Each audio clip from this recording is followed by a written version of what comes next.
కూర్చోగలరా?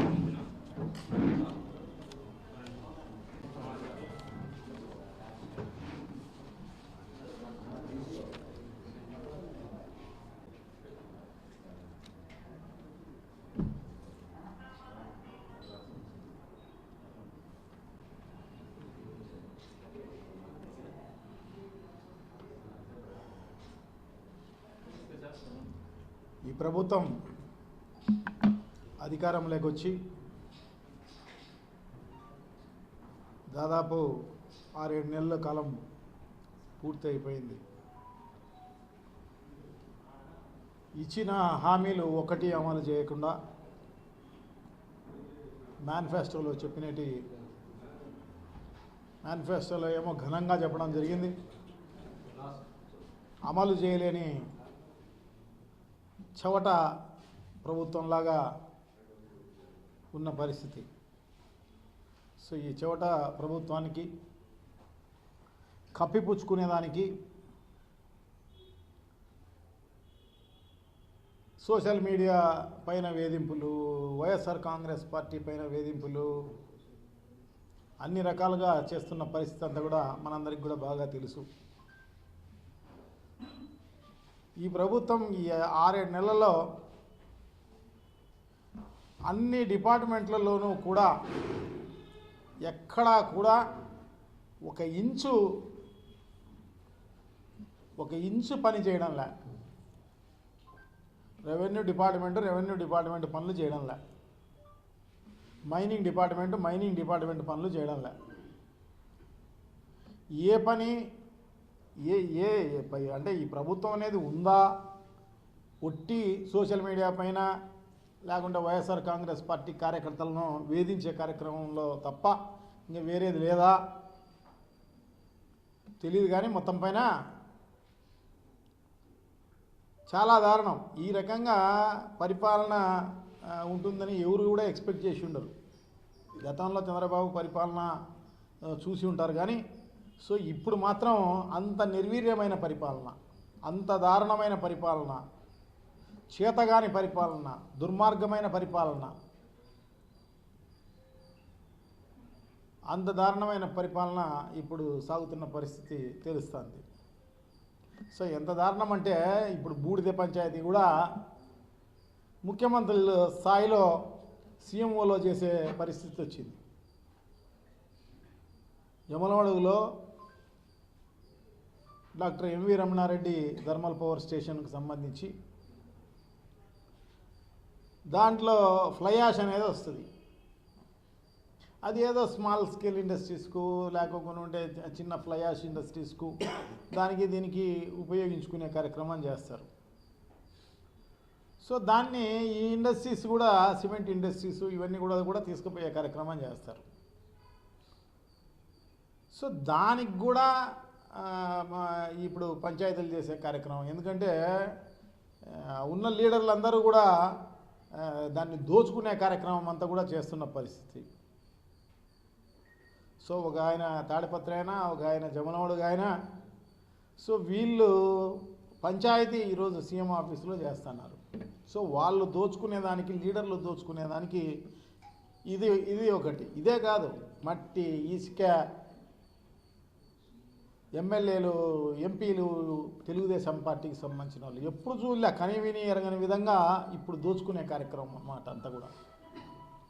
ఇసుక అయితే బెంగళూరుకు తరలి ఇచ్చేస్తున్నారు, బెంగళూరుకు, చెన్నైకి, పెద్ద సిటీలకంతా దోచుకుంటున్నారు. మట్టి దోచుకుంటున్నారు, ఇవి ఫ్లయాస్ దోచుకునే కార్యక్రమం. సో వాళ్ళ సొంత లాభానికి, సొంతంగా దోచుకునేదానికి వైషమ్యాలు వస్తే అంటే దాంట్లో కూడా మళ్ళీ పోటీ అన్నమాట. ఒకరు ఇంకొకరికి డబ్బులు ఇవ్వకుండా పోయే కార్యక్రమం అన్నమాట. సో దానికి ఇంకొకరు అడ్డుపడే కార్యక్రమం. సో దానికి అసలు ఈ వ్యవస్థ అనేది ఉందా, ప్రభుత్వం అనేది ఉందా, అధికారులు అనేవాళ్ళు ఏం చేస్తున్నారు? సో దాదాపు 5-6 రోజులుగా డిఎస్పీ అక్కడే ఉన్నాడు, మొత్తం జిల్లాలో ఉన్న సిఐలు అక్కడే ఉన్నారు, ఎస్ఐలు అక్కడే ఉన్నారు, పోలీసులు కొన్ని 100 మంది పోలీసులు ఉన్నారు. అండ్ ఆర్డర్ కంట్రోల్ చేసేదానికి ఎందుకు ఇంతమంది ఇన్ని రోజులు ఊరికి కాపలా కాసే కార్యక్రమం చేస్తున్నారు అంతే. ఒకరు వేరే జిల్లా నుంచే దండయాత్రకు వస్తే మరి లా అండ్ ఆర్డర్ అనేది ఉందా అనేది ఆలోచన చేసుకోవాలి. మరి లోకల్ వీళ్ళు కట్టడి చేసే కార్యక్రమం చేయలేరా? సో దాన్ని ఇప్పుడు సీఎం ఆఫీస్లో పంచాయతీ చేసే కార్యక్రమం చేస్తాను అన్నమాట. అంటే వేరే ఈ ప్రజలకు సంబంధించిన సమస్యలు ఇవన్నీ మనకు పట్టే కార్యక్రమం లే అన్నమాట. సో ఇవన్నీ అన్నమాట. సో ఇది అదే కాదు, ఇప్పుడు రైతులకు సంబంధించి కూడా నిజంగా కూడా చాలా ఇబ్బందులు పాలైపోతున్నారు. రైతులకు సంబంధించి కరెక్ట్ టైంలో ఇత్తనాలు ఇవ్వడం లేదు, ఎరువులు ఇవ్వడం లేదు, ఏమీ సకాలంలో ఇచ్చిన పరిస్థితి లేదు. సో అదే కాకోకుండా ఇప్పుడు శ్రీశైలంకి సంబంధించి కూడా వాటర్ మొత్తము పవర్కు తయారు చేసుకునేదానికి తెలంగాణ ఒక పక్క, ఆంధ్రప్రదేశ్ ఒక పక్క. 35,000 క్యూసెక్కులు ప్రతిరోజు తెలంగాణ వాళ్ళు, ఈ పక్క ఆంధ్రాకి సంబంధించిన పవర్ ప్లాంట్లో దాంట్లో దాదాపు 28,000 క్యూసెక్కులు దాంట్లో వాడుకునే కార్యక్రమం చేసి కిందికి నీళ్లు సముద్రం పాలు చేసే కార్యక్రమం చేస్తాను అన్నమాట. సో ఎందుకంటే ఇప్పుడు మామూలుగానే తుఫాన్లు వచ్చి ఖరీఫ్ అనేది మామూలుగానే ఎత్తిపోయిన పరిస్థితి అన్నమాట. రాష్ట్ర వ్యాపితంగా ఖరీఫ్ అనేది. సో ఇంకా రబీనే ఉండేది. జనరల్గా మామూలు రైతులందరూ కూడా రబీనే ఎక్కువగా పండించుకునే కార్యక్రమం చేస్తుంటారు. సో ఆ రబీలో ఏప్రిల్ వరకు కూడా నీళ్ళు అవసరం ఉంటుంది. సో మరి నీళ్ళు మరి రేపు సంవత్సరం వర్షాలు పడే పరిస్థితి ఏంటి? ఈ సంవత్సరమే బాగా లేటుగా నీళ్ళు వచ్చిన పరిస్థితి కృష్ణాకు. సో ఇప్పుడు 205 టీఎంసీలు ఉండాల్సింది మనకు ఇప్పుడు ఈ రోజుకు అదంతా కూడా 215 టీఎంసీలు ఉండాల్సింది ఈరోజు 124 టీఎంసీలు ఉన్నాయి నీళ్ళు. ఇంకొక నెలకో 2 నెలలకో 3 నెలలకో ఖాళీ అయిపోయే పరిస్థితి అన్నమాట. మళ్ళా నీళ్ళు వస్తాయో లేదో తెలీదు. అవి ఈ సంవత్సరమే లేటుగా వచ్చినాయి. అవి కూడా తుఫాన్లు పైన కర్ణాటక, మహారాష్ట్ర వర్షాలు పడి ఉంటే అవి కూడా వచ్చినాయి. సో ఆ నీళ్లను ఉపయోగించుకున్న పరిస్థితి లేదు. దాన్ని టీఆర్ఎంబీ వాళ్ళు అంటే మన కేఆర్ఎంబీ వాళ్ళు అంటే కృష్ణా రివర్ మెయింటెనెన్స్ బోర్డు వాళ్ళు గుర్తించి వాళ్ళు చెప్తున్నారు అన్నమాట. తెలంగాణ వాళ్ళు తీసుకుపోతున్నారు ఆపండి అని చెప్పేసి వాళ్ళు చెప్తున్నారు. ఇంక మన ఈ ప్రభుత్వానికి మరి దున్నపోతు పైన వానబడినట్టే ఉంది తప్ప దీనిపైన చలనం ఉన్న పరిస్థితి లేదు. సో తప్పకుండా పెద్ద ఎత్తున దానిపైన ప్రెజర్ ఇవ్వాల్సిన అవసరం ఉంది.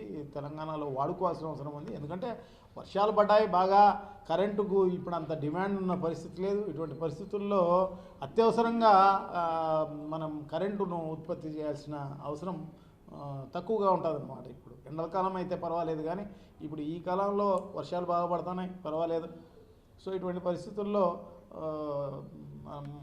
ఈ నీళ్ళు ఉపయోగించుకుంటే నీళ్ళు ఉన్నాయనుకోండి ఏదో దానికి ఉపయోగపడే కార్యక్రమం తాగునీటికి అయితేనేమి, సాగునీటికి అయితేనేమి, ఇవన్నీ దానికి ఉపయోగపడే కార్యక్రమం జరుగుతుంది. సో అటువంటిది కూడా పట్టించుకున్న పరిస్థితి లేదు.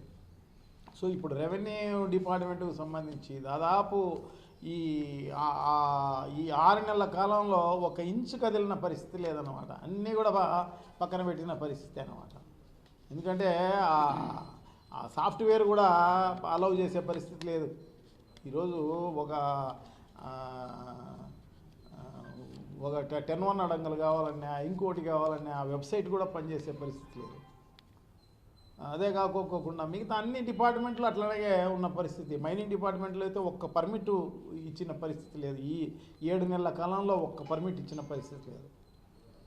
సో ఈ రకంగా అంతా కూడా దోచుకునే కార్యక్రమం అంతా చేస్తున్నారు తప్ప ఈ రకంగా చేస్తున్న పరిస్థితి సో తప్పకుండా ఇదంతా కూడా ఊరికే డైవర్ట్ చేసేదానికి డైవర్షన్ పాలిటిక్స్ చేసే కార్యక్రమంలో భాగంగా సోషల్ మీడియా వాళ్ళను మన వైఎస్ఆర్ కాంగ్రెస్ పార్టీ కార్యకర్తలను అందరినీ కూడా ఇబ్బంది చేసి వాళ్ళంతా హరాస్ చేసే కార్యక్రమం, వాళ్ళందరినీ స్టేషన్లో పెట్టి దౌర్జన్యం చేయడము, సో ఇటువంటి అన్ని కార్యక్రమాలని చేస్తున్న దాన్ని తీవ్రంగా వైఎస్ఆర్ కాంగ్రెస్ పార్టీ ఖండిస్తోంది. సో డెఫినెట్గా ప్రజలు కూడా బుద్ధి చెప్తారని చెప్పేసి నేనైతే భావిస్తాను. ప్రజలందరూ కూడా బాగా గమనిస్తుంటారు, ఇదేమీ దాచిపెట్టుకునేది ఏం లేదు, అందరికీ కనబడుతూనే ఉంది. సో డెఫినెట్గా బుద్ధి చెప్పే కార్యక్రమం చేస్తారని చెప్పేసి తెలియజేసుకుంటాను. ఎందుకంటే ఈ పనికిరాని ప్రభుత్వం, ఈ దుర్మార్గమైన ప్రభుత్వం, ఇది చేతగాని ప్రభుత్వం, నిజంగా తెలిసి ఇది చేయకోకుండా ఉన్నారో లేకోకుండా ఉంటే ఏమని వాళ్ళ ఆలోచన ఉందో కానీ మొత్తం పైన ఒక చేతులుడిగిన ప్రభుత్వం లాగానే ప్రజలకు కనపడుతుంది అన్నమాట. సో డెఫినెట్గా దీనికి బుద్ధి చెప్పే కార్యక్రమం తప్పకుండా జరుగుతుందని చెప్పి తెలియజేసుకుంటాను. Thank you.